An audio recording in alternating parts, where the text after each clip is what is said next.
Bienvenidos y bienvenidas, cobayos y cobayas, a esta temporada del 2025 del Triángulo de los Cobayos.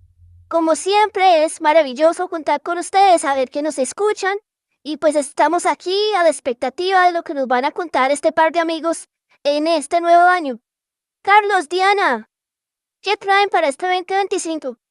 Coballito virtual, mucho tiempo sin oírte, ya te extrañábamos por estas tierras y también te extrañábamos a ti, Coballito, ¿cómo vas? ¿Fue este fin de año para ti? Querido Coballito, hola, ¿cómo te encuentras, Coballito virtual? ¿Cómo les fue el final de año? Pues bien, pues se acabó, no dieron Pues sí, más. ¿qué evaluación hiciste para este nuevo año? No, pues tú sabes que yo no hago como evaluaciones, o sea, mis ciclos son otros. Que Sí, se claro. acabe el año para mí es súper random. Yo tengo otros ciclos como cambiar de trabajo, como mudarse o algún proyecto propio, bueno, qué sé yo. A mí sí me gusta ver las evaluaciones que hace la gente, o sea, yo no lo hago y yo todos los años veo que la gente dice, no, qué año tan asqueroso, ojalá el siguiente sea mejor, pero venimos así hace como 20 años. ¿Te acuerdas en este libro del profesor Rubén Ardila que Ay, que desde en paz aquí en descanse. sentido homenaje? No, fuimos muy cercanos, una Como diría, figura bien representativa cuando uno era chiquito y encuentra a una primera persona con total, doctorado que semejante hablaba peso. 4 idiomas y que le Sí. decía a uno, mire, la psicología es esto. Como diría Telmo Peña, Total. otro profe también muy reconocido de la Nacional, más allá de que Sí, sí. tuviéramos diferencias con él, pues es innegable su importancia y su Uy, aporte a la total, psicología total. colombiana. Un saludo Entonces, de condolencia a desde quienes lo aquí, hayan sentido. yo juro que no nos vamos a encontrar, pero vamos a decir que sí. En su libro Walden 3, Walden es un texto de 1854 escrito por Henry David Thoreau y narra 2 años, 2 meses y 2 días de este autor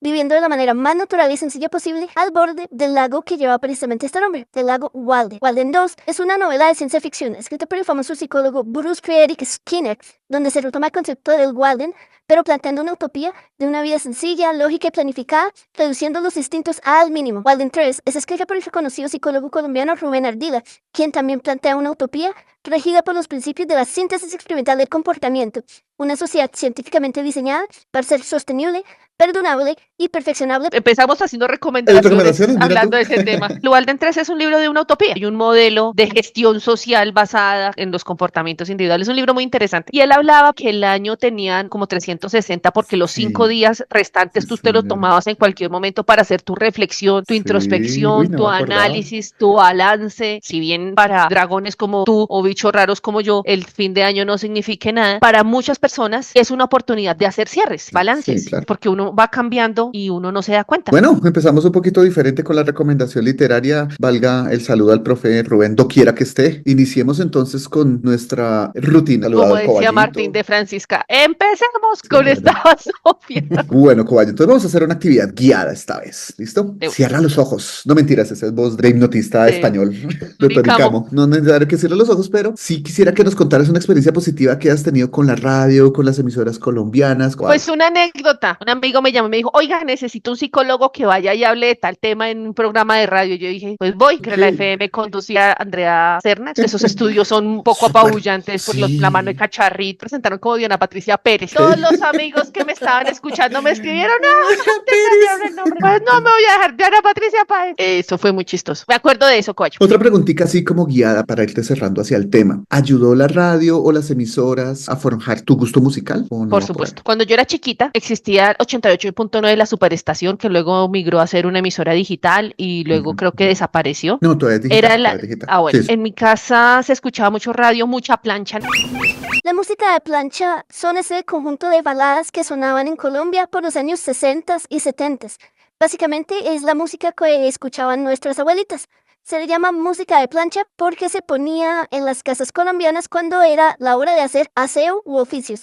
Y uno de los oficios era planchar, por eso se asoció como música de plancha. Pero no Total. hace parte de mis gustos. En aquellos días uno escuchaba la superestación, uno escuchaba radioactiva, hasta estos días escucho radioactiva. La X, que era un poco más techno, más house. Yo me la pasaba entre esas tres. A veces ponía melodía estéreo Uy, desde la no, la torre de neta. cristal de la calle Sí. 45. Ese era un muy buen ruido blanco. Mi gusto definitivamente era condicionado por lo que pasaban en esas tres emisoras. ¿Qué escuchabas al ir al colegio o al salir del colegio? Al ir al colegio, lo que pusiera el bus eran vallenatos, Vallenato. música popular al 100. Y cuando regresaba a la casa, pues las emisoras que te dijo. Yo me acordé mucho de estos temas porque le estaba contando a una persona que yo en el colegio tenía el cabello largo y con eso yo ocultaba los audífonos de mi Walkman. Entonces ella dijo, ¡ah! en tu época ya había audífonos.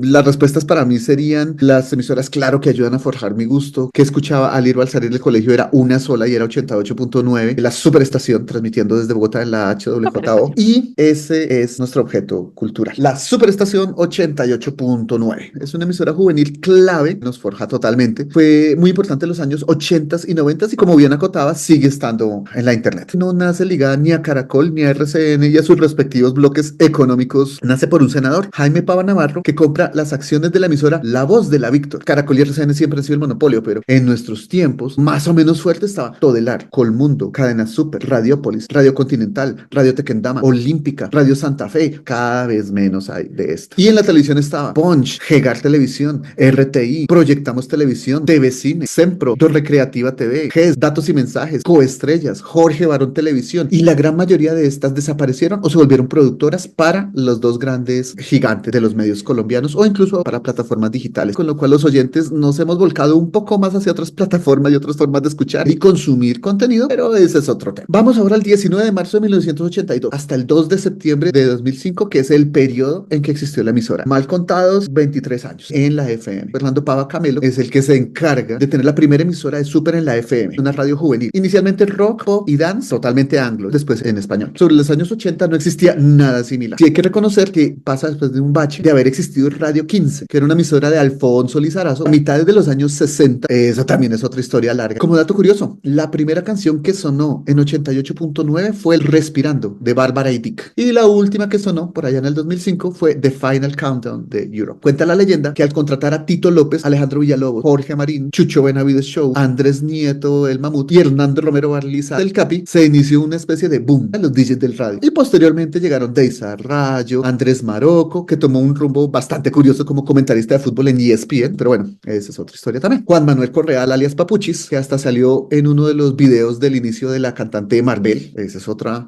historia un poco más oscura. Tulio Zuluaga, conocido como el Arjona de la gastronomía, pero esa es otra historia diferente. Y otros DJs por ahí más que se me escapan, pero estos eran como los más icónicos de las y la épocas de gente, 88. ¿por qué? Pero si Tulio no era tan mala gente, ¿por qué le hacen ese daño a la gente? Es muy curioso porque la esposa le dijo, Tulio, te están diciendo que eres el Arjona de la gastronomía. A él le gusta Arjona. Se sintió muy honrado y dijo, wow, qué chévere, qué buena, hice historia, estoy No, marcando. Dios. Y la esposa le dijo, no, es que la gente se burla de Arjona y no lo toma en serio. Podemos hablar de programas emblemáticos como El Expreso del Rock, el American Top 40, El Closet, Ruido Blanco, las 88, que era el conteo anual, hablando de los cortes anuales que se hacían, que incluía canciones que hacían ellos mismos. Al Zoológico de la Mañana, que fue tal vez el más clásico y emblemático de toda la vida de los 88.9. clásicos. El sol desde las 5:30 hasta las 10 de la mañana. Correcto. Que si uno estaba de buenas en el ejecutivo, si al loco que manejaba le gustaba el rock, se iba uno escuchando Algo el ponía zoológico. del Zoológico. Estos programas también fueron pioneros y muy importantes para la época. Cada uno de ellos tiene sus propias historias, pero como aquí solamente me cabe uno solo de ellos, pues escogí el más emblemático, que fue el Zoológico de la Mañana. Tito López, trabajando para Veracruz Estéreo de Medellín, un hito en términos de emisoras, y se fue a vivir un tiempo en Nueva York, hablando del año 1985, y le dio por escuchar un show matutino que incluía grandes éxitos musicales, concursos, entrevistas a invitados, bromas a los oyentes, cargado de mucho humor, dirigido por jóvenes frescos, era una cosa muy informal. Y entonces, con esta información, nace una franja que se llama Despiértese con Veracruz, que es otro hito, pero para los paisas. Y se trajo el formato del Morning Zoo de la emisora Z100 de Nueva York. Por motivos estratégicos, Veracruz Estéreo le arrendó una frecuencia a la cadena Super, la dueña de 88.9. Y allí fue cuando Fernando Pava Camelo vio que la cosa estaba chévere por ahí. Y terminó trayendo las ideas a la superestación como el Zoológico de la Mañana. De hecho, fue el Capi el que dijo que se llamara así. Dijeron, bueno, pero ¿cómo le llamas al programa? Cuenta la leyenda que el Capi, con su pragmatismo costeño, dijo, eche, si el programa en inglés se llama el Morning Zoo, aquí se llama el Zoológico de la Mañana. Zoológico de la Mañana se volvió una de las franjas más exitosas, reconocidas y emblemáticas de 88.9. Se pusieron a jugar con efectos de sonido. Básicamente, Jorge Marín llamó a un compañero de la emisora haciendo una voz de mujer. Le dijo que era Carlota. Resulta que Carlota se convirtió en un personaje ya cuando trajeron un equipo especial para modificar las voces. El mismo Jorge Marín, un día por error, puso la voz ya no en altos, sino en bajos. Y nace Fulgencio Cabeza Manota Cepeda y Silva, otro de los personajes del Zoológico de la Mañana. Cuando Marín saca a estos personajes al aire, Pava los regañó, la cosa no era tan así, o sea, pero pegaron tanto y fueron tan graciosos y la gente se identificó con eso. Julio Escobar y Camilo Barón eran los últimos encargados de la última transmisión del último día de la superestación. Ya pasamos al año 2005. Ese día, el jefe Fernando Pava Camelo les dejó una lista de canciones para cerrar la transmisión y una orden para los dos encargados. El último que se vaya, apaga. La lista de canciones obviamente no sonó, porque llegaron un montón de fanáticos de la emisora, un montón de exlocutores, cada uno pedía la palabra, se atropellaban ahí, contaban anécdotas enfrente del micrófono, detrás del micrófono, eso se volvió un desorden en esa cabina, no cabía la gente. Los fanáticos llevaron pancartas, recuerdos, cassette con grabaciones artesanales de lo que era la superestación, de los primeros zoológicos, de todo. La gente se reía, lloraba y hasta llevaron un mariachi, porque en Colombia no hay evento sin un mariachi, carajo. Esta sencilla pero potente emisora fue el artífice o formó parte de grandes eventos, como por ejemplo la transmisión de los Grammys de 1985, la primera vez que se hizo en directo por radio, el primer concierto de Soda Stereo en Colombia. La leyenda dice que Soda Stereo vino para ser telonero de Compañía Ilimitada. Esa es otra historia interesante. El concierto de conciertos de 1988, inolvidable, cuando Miguel Mateos paró todo como a las 6 de la mañana, porque el concierto de conciertos está programado como hasta las 12 de la noche y se alargó y se alargó y se alargó y terminó como a las 6:30 de la mañana, 7, una cosa así. Miguel Mateos para absolutamente todo porque le lanzaron una moneda de 10 pesos. Los que sabemos de la época sabemos que la moneda de 10 pesos es probablemente la moneda más grande que se ha emitido en Colombia. La moneda más grande que ha circulado en Colombia es la de 5 pesos de 1972 a 1980, que tenía 35 milímetros de diámetro. Y la segunda más grande fue precisamente esta de 10 pesos que nombra Carlos, con 34 milímetros de diámetro. Para compararlas, la más grande en circulación actualmente es la de 1.000 pesos con 26.7 milímetros. Y esa es una historia más que se lleva la superestación a cuestas. Traer a Samantha Fox, una artista en 1990 que estaba en su momento más alto, y por mucho tiempo había sucedido acá que cuando venían los artistas venían en su momento más bajo. Y ahí viene otro hito que es Guns N' Roses. La superestación ahí está involucrada, pero pues no son los artífices directos. Esa historia la cuentan mejor los más involucrados en el cuento, como Julio Correal, y hay miles de versiones por internet, hay entrevistas de Correal, le encanta contar esa historia, es muy buena, además búsquenla. Estuvieron también como en una alianza estratégica con un concurso que se llamaba ¿Dónde está Javier?, que lo creó el periódico El Espectador. El personaje de Javier era un rockero, incluyó un álbum de lámina y eso lo promocionan por 88 y regalaban el álbum y hubo conciertos, concursos y bueno.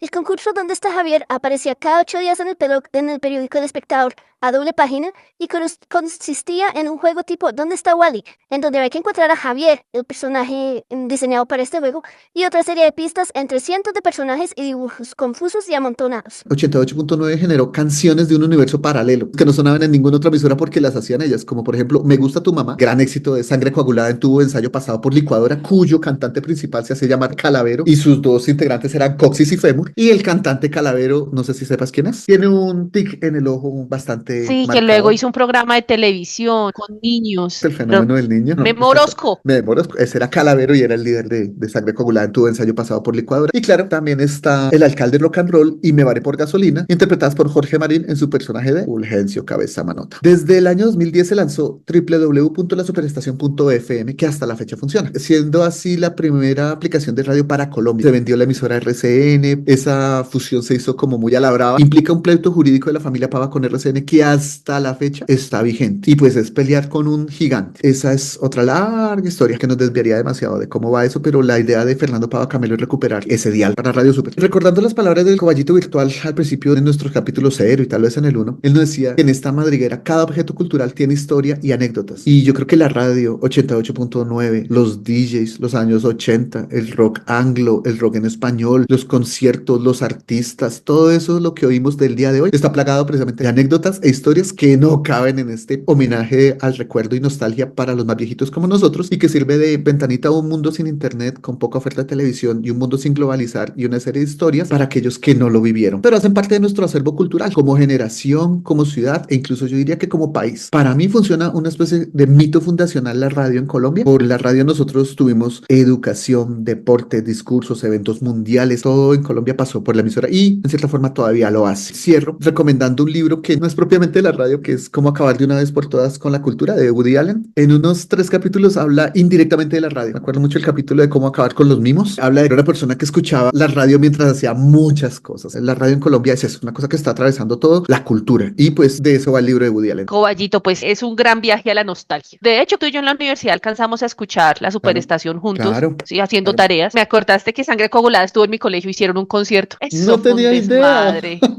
Eso fue muy divertido. Qué loco. Y efectivamente estuvo la Superestación haciendo como la No transmisión sabía. de esa. Creo que ellos hicieron un ejercicio muy interesante de darle representatividad a un movimiento juvenil en el sector artístico. Los adolescentes nos sentíamos identificados y vistos en un programa como eso. La música es un aspecto muy identitario, ¿no? Y más en un grupo de personas en edad adolescente que están conformando su identidad, su vinculación con un grupo, pues Sus fue muy vínculos, importante. todo. Yo recuerdo que en Superestación pues escuché el anuncio de la muerte de Cobain. Estaba yo escuchando una canción de Cómplices, me acuerdo tanto, cuando interrumpimos esto para anunciar que ha sido encontrado muerto y uno, no, pero cómo fue, pero quién lo mató. O por ejemplo, el relanzamiento de la producción discográfica de Queen a propósito de la muerte de Freddie Mercury también. Fueron como momentos bien interesantes que uno quedó agarrado con la emisora. Es que yo lo escuché ahí, yo estaba escuchando tal cosa. La música nos conduce emociones que se pegan ahí rapidito, amígdala, hipocampo ahí juntitos. Entonces, muchas de las memorias que uno tiene de esa época están amarradas a la música y obviamente la música donde la sacaba uno de la emisora, La porque emisora. ni que YouTube ni que nada por el estilo. Y los cassettes Y que si tú grababas de la emisora. y que uno decía, de por Dios que el estúpido este no vaya a gritar 88.9 la Superestación encima de las canciones que uno grababa, que uno descargaba de la radio, que después uno no podía chicanear esa música con los amigos porque tenían la marca de la emisora encima. Y todo es un ejercicio político, ¿no? Pues los PAVA ahí haciendo su ejercicio de independencia, entre comillas, cuando acabaron la emisora, porque pues realmente es acabarla, migrarla al sector digital era hacer una transición que ni siquiera los que lo escuchábamos estábamos preparados. En este momento es fácil prenderte al celular y cargar lo que tú quieras y escucharlo. En ese momento no. Ya que tú nombras a Radioactiva, como muchos de los DJs pasaron por ambas emisoras, hicieron una cosa muy loca cuando migró la Superestación. Trataron de hacer una mezcla entre el zoológico y la locomotora, que era como se llamaba el La programa matutino locomotora, de Radioactiva, sí. y lo llamaron algo así como la zoomotora. Pero lo que tú dices, como ni estábamos preparados nosotros, ni estaban preparados ellos, o sea, fue una cosa muy intuitiva, muy dura, muy difícil. Recién ahora están volviendo a empezar a ganar audiencia fuerte. Y tú como el Triángulo de los Cobayos. La ventaja es que esto sí es absolutamente independiente. El máximo grupo económico es los juguitos y las La empanadas. tienda de la esquina que nos provee alimentos. Me gusta mucho tu objeto cultural, Coballes. Nos marcó un montón. Yo no puedo pensar en 88.9 sin visualizarme en mi uniforme. Es que era todo más complejo. Entonces uno irse a buscar las revistas que tenían las letras en inglés de las canciones del momento, porque obviamente no había internet. Era muy difícil tener una ventana cosmopolita de lo que pasaba en términos musicales en otros lados del mundo. Fue una gran ventana a la historia también. Buenísimo. Me encantó tu objeto, Coballes. Y me Vale, trajo muy qué buenos bueno, recuerdos qué y bueno, sobre ojalá. todo de sangre coagulada, que Ay, escribía amigo. con Z Sí. y con Q. Todos ellos eran un gran insulto a la vista. Total, Su nombre, total. sus atuendos. También cantaban horrible porque no era música, eso era Cantaban memorosco mamando gallo. horrible, O sea, pero era muy espectacular. divertido. Y para entrar al mío, Coballis, me voy a devolver un poco por donde empezamos nuestra conversación hoy, que fue el cierre de año. A menos que usted sea contador, el cierre de año no tiene como un gran impacto, pero hay una práctica bien interesante de los finales y los comienzos de año. ¿Qué cosas crees que hace la gente en esos ejercicios de final y comienzo de año? Los agüeros. ¿Qué se te ocurre? sí. ¿Qué más? Fiestas, comidas, como con la Superestación hay nostalgia, familia, Que es muy popular. endeudarse. Uy, eso es muy popular, sí, total. Y es una gran costumbre de final de año. Hay algo en lo que muchas personas creen, le atribuyen como mucho poder en términos de toma de decisiones de lo que va a pasar en su año, y es la consulta del horóscopo. Tengo muchos amigos que les gusta el horóscopo. Yo, como la mayoría de las cosas, por tomar del pelo y por escucharlo y por cultura popular, pues uno lo lee, lo Sí. mira. Otra cosa es hacerle caso. A contarles un poco como la historia de los horóscopos, unos tipos de horóscopos Ok. y qué dice la psicología sobre los horóscopos. Obviamente, como en todo, en esta maravillosa especie, los sumerios mesopotámicos están tirando línea en todas partes. Van a pegar duro Entonces se este habla, año, yo creo. como todos los años. Hay registros de horóscopos de Mesopotamia 2000, 3000 años antes de Cristo. Unos hallazgos de connotación de la astrología como herramienta para hacer predicciones. Los antiguos egipcios también. O sea, esta gente fue muy tensa en desarrollar sistemas astronómicos y a partir de ahí su mirada del mundo con los dioses y las constelaciones también construyeron no un horóscopo, pero sí un sistema articulado con las estaciones y los ciclos de la naturaleza en el que creían fervientemente que los astros tenían influencia en la vida cotidiana. Los griegos, por la misma época de los sumerios, con sus conocimientos avanzadísimos en astronomía, empezaron también. El horóscopo no es solamente astrológico, tiene un fundamento astronómico. Lo que sucede es que ese conocimiento científico de la astronomía se vincula con las miradas cosmogónicas que tenían las comunidades en su momento y hablar de esa influencia de las constelaciones, los planetas, lo que quiera que sea en el mundo de las estrellas sobre las personas, empiezan a confluir. El horóscopo que conocemos, que es el zodiaco tropical, lo diseñó el astrónomo griego Hiparco, basado en comprender no solamente las constelaciones del cielo, que de hecho no son 12 sino 13, él lo articuló un poco también a las estaciones. Este horóscopo, Aries, Tauro, Géminis, Cáncer, Leo, Virgo, Libra, Escorpio, Sagitario, Capricornio, Acuario y Piscis, donde cada uno de estos signos tiene un periodo específico de fechas cuando las personas nacen, donde se cree que la posición del sol es la que influye sus características y su destino en el momento de su nacimiento. Este zodiaco, aunque se cree que está parado en las constelaciones, no son tantas porque realmente en nuestro sistema tenemos 13 constelaciones,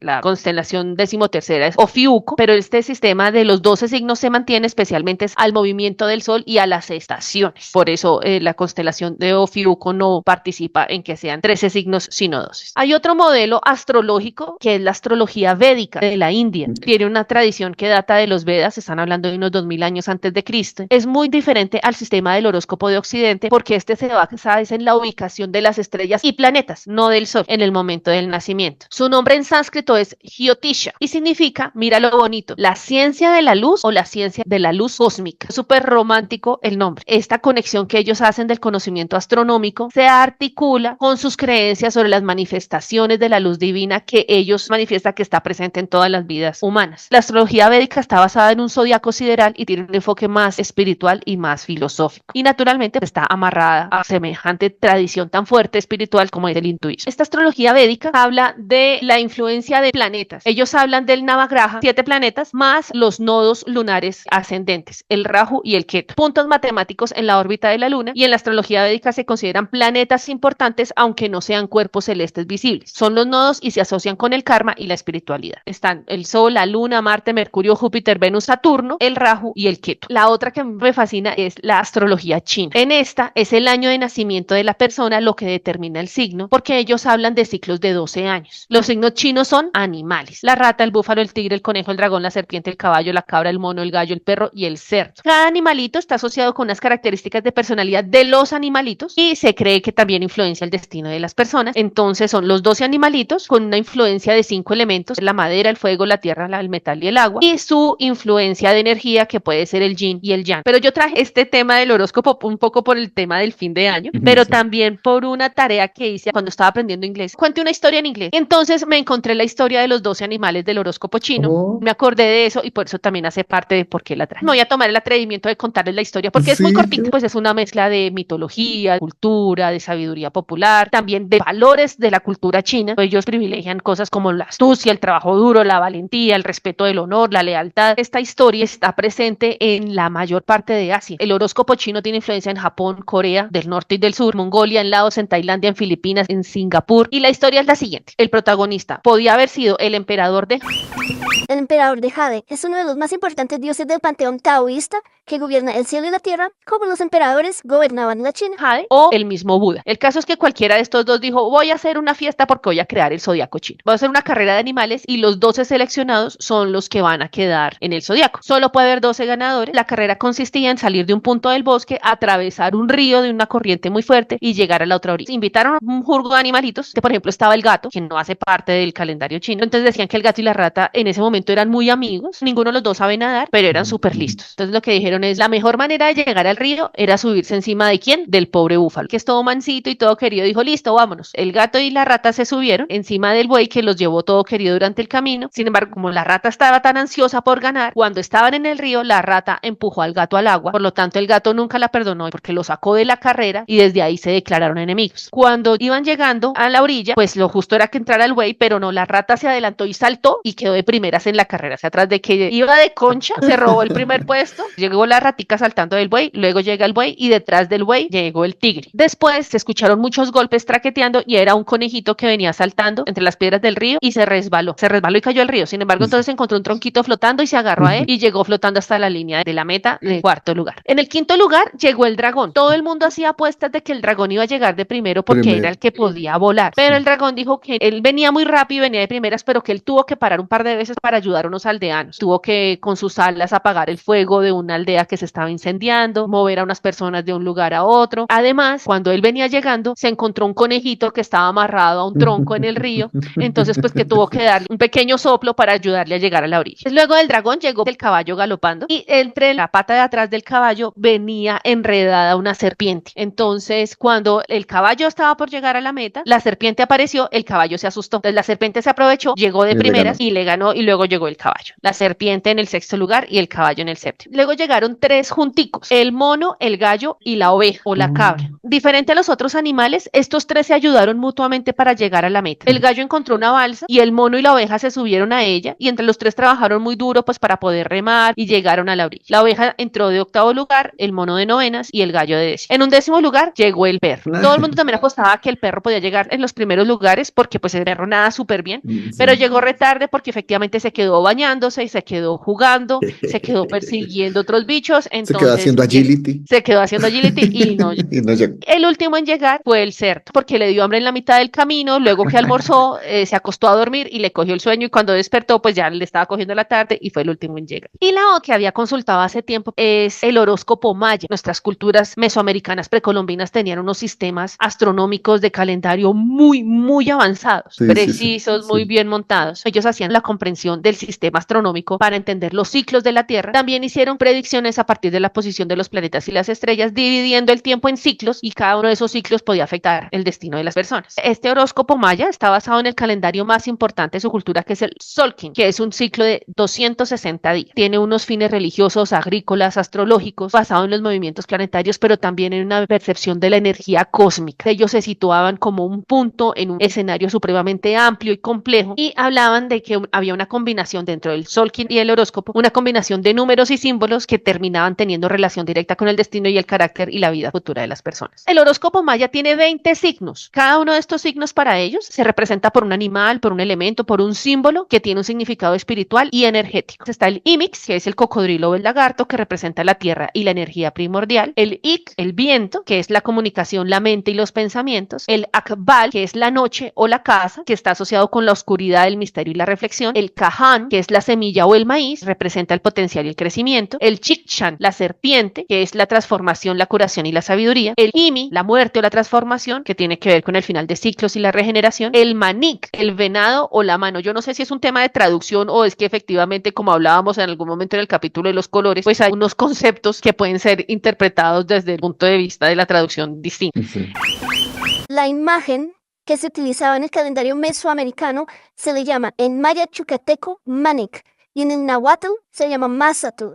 El primero tiene por signo una mano en actitud de agarrar. El segundo tiene por signo unas astas o una cabeza de ciervo. Entonces, con el tiempo, cuando se hizo el horóscopo y se unificaron todos los símbolos, se confundieron estos dos símbolos y adquirieron casi que el mismo significado, pero como vemos sus orígenes son diferentes. El manik, el venado o mano, es la habilidad para crear y dar forma. La mat, estrella o conejo, es la belleza, el arte y la armonía. Muluk, el agua o la luna, son emociones, la intuición y la sensibilidad. El oka, el perro, que tiene que ver con la lealtad, la fidelidad y la protección. El shuwen, el mono, que es la diversión, la inteligencia y la creatividad. El perro y el mono muy cercano a lo que plantea el horóscopo chino. El ep, que es camino o hierba, que es el camino de la vida y la sabiduría ancestral. El ben, la caña o espiga de maíz, estabilidad, abundancia y equilibrio. Ix, o el jaguar, la fuerza, el poder y la independencia. El men, que es el águila o el halcón, visión clara y perspectiva amplia. El kiib, el sol, la energía, la vitalidad y la luz. El kaban, la tierra y la serpiente, movimiento y cambio. El etznaab, que es la obsidiana o la piedra de corte, simboliza el corte de lo viejo para dar paso a lo nuevo. El kawak, la tormenta, que son las energías intensas, la transformación y el cambio. Y el akfu, el sol o la luz, la claridad, la verdad y la energía. Estos 20 signos se complementan con 13 tonalidades o 13 números. Se asocian al ciclo del planeta Venus y tienen una relación con ciclos del universo y la energía cósmica. Cuando hablábamos de calculadoras, hablábamos de las 13 articulaciones del cuerpo humano y por eso hablábamos de una antropomatemática. Y aquí vuelve el 13. Y vuelve el capítulo del... Se me olvida el nombre, Cobayo. Triscaidecafobia. Pero en este caso sería triscaidecafilia porque les gusta. Estos horóscopos que traigo de manera muy general tienen que ver con unas bases de los conocimientos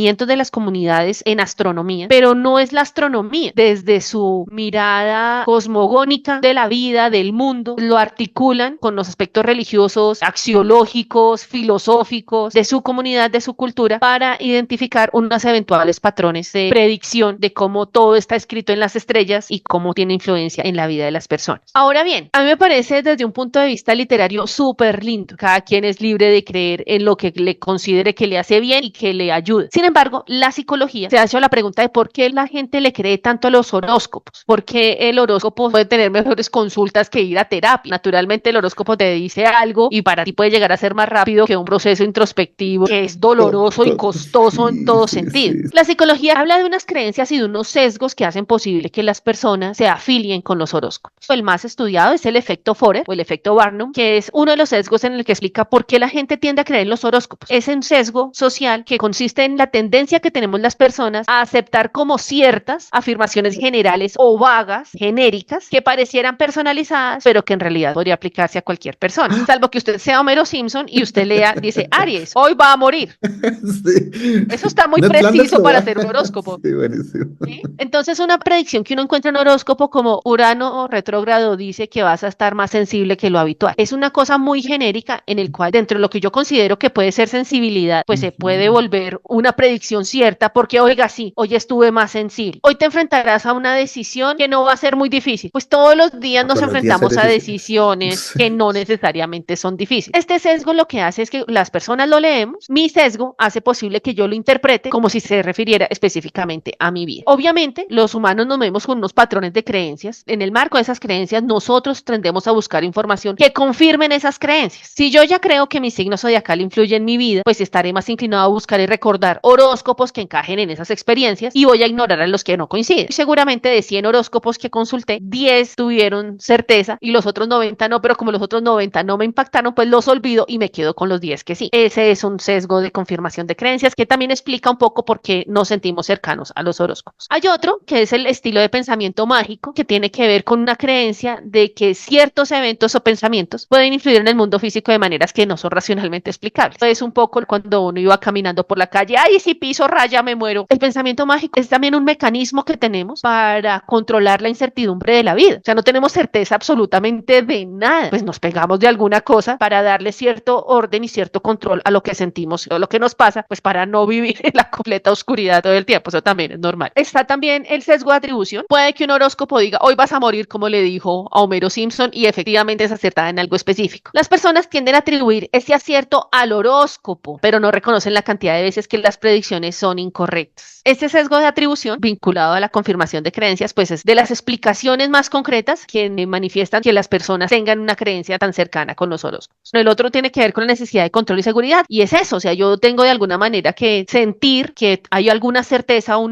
mínimo de control en un mundo que no tengo control de absolutamente nada. Si bien no quiero entrar en debates de la astrología como ciencia o no ciencia, ni mucho menos, naturalmente es un conjunto de conocimientos, un corpus de información que no se basa en evidencia empírica verificable. Eso es lo único que podemos decir. No conozco, si alguien lo sabe que lo cuente, que haya estudios de observación sistemática, de experimentación controlada, de verificación, de falsabilidad de las teorías, que diga, sí, efectivamente, este horóscopo es mejor que el otro, este horóscopo tiene más validez que el otro. A mí me parece, y es mi punto de vista absolutamente irresponsable, y es que los horóscopos pueden llegar a ser una primera entrada para que las personas nos pongamos en un lugar de reflexión. ¿Y yo para qué leo el horóscopo? Porque eso me obliga a ponerme en un lugar de control, de observación. En esa medida puede ser muy interesante. Habrá personas que dicen, no, yo voy a leer el horóscopo para ver si renuncio o no. Sí. Este horóscopo maya. Me parece bellísimo cómo es que usted tiene las cualidades del viento, ligero. Entonces, eso me da unas características mías y me obliga a pensarme, reflexionarme desde un punto de referencia. Pero No, usted es la tormenta, usted es la energía pura. Mira que ese maya a mí siempre me ha parecido, pues en mi ignorancia total del tema, que el horóscopo maya es más explicativo que predictivo. Era un ejercicio de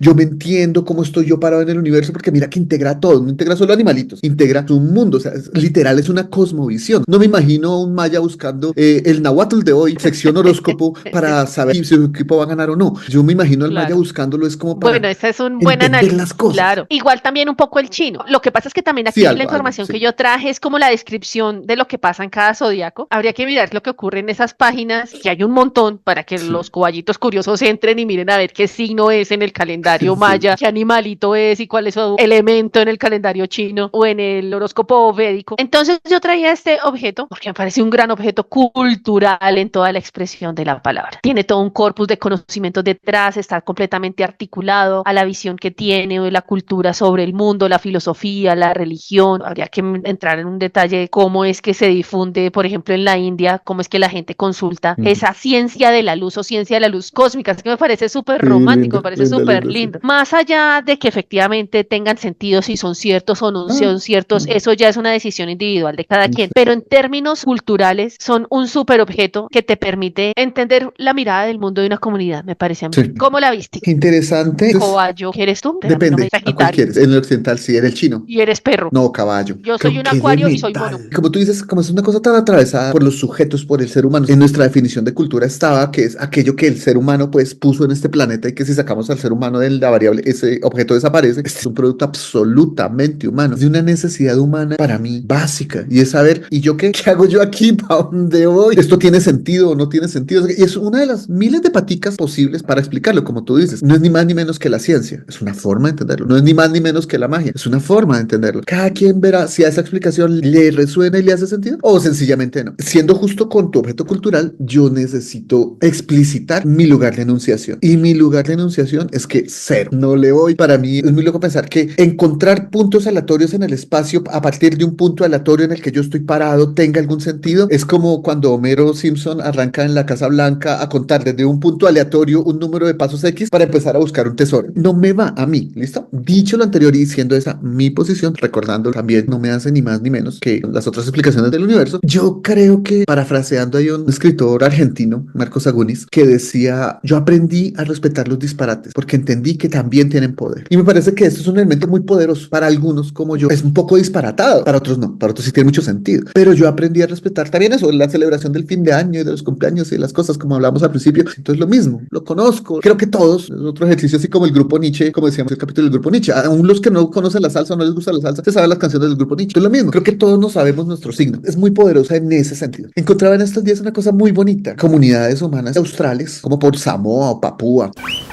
Son diversos los pueblos aborígenes australianos que lo hacen así, como los Boron, los Wiradjuri, los Kamilaroi, los Yolnu y los Wardaman, e incluso pueblos de otras latitudes como los Incas acá en América, entre otros pueblos originarios en todo el mundo. Le dan explicación a esta interpretación desde el cielo con los espacios. O sea, las luces, las estrellas y lo demás, eso es el ruido blanco y las figuras que hacen sus constelaciones son de espacios, de ese sitio negro. Nosotros nombramos grupitos de estrellas, pero descartamos lo negro. Ellos hacen al revés y tienen uno muy bonito que es la moa, que es ese animal grandote que es como prima del avestruz. Ahí hay un pequeño error, no es la moa, sino el emu. La moa es un animal prehistórico ya extinto que tenía el tamaño casi del doble de un avestruz. El emu es un animal también pariente del avestruz, un poco más pequeña que esta y que todavía existe y se encuentra precisamente en el pueblo australiano. Me parece una marca de lo que es ser humano, de tratar de responder las cosas a su manera. Yo decía que mi signo ahora va a ser dinosaurio, parafraseando un chiste también que decía, oye, ¿y tú de qué signo eres? Soy dinosaurio. No, no, el signo del zodiaco. Sí, por eso yo soy dinosaurio. Ay, pero ese signo no existe, igual que los otros.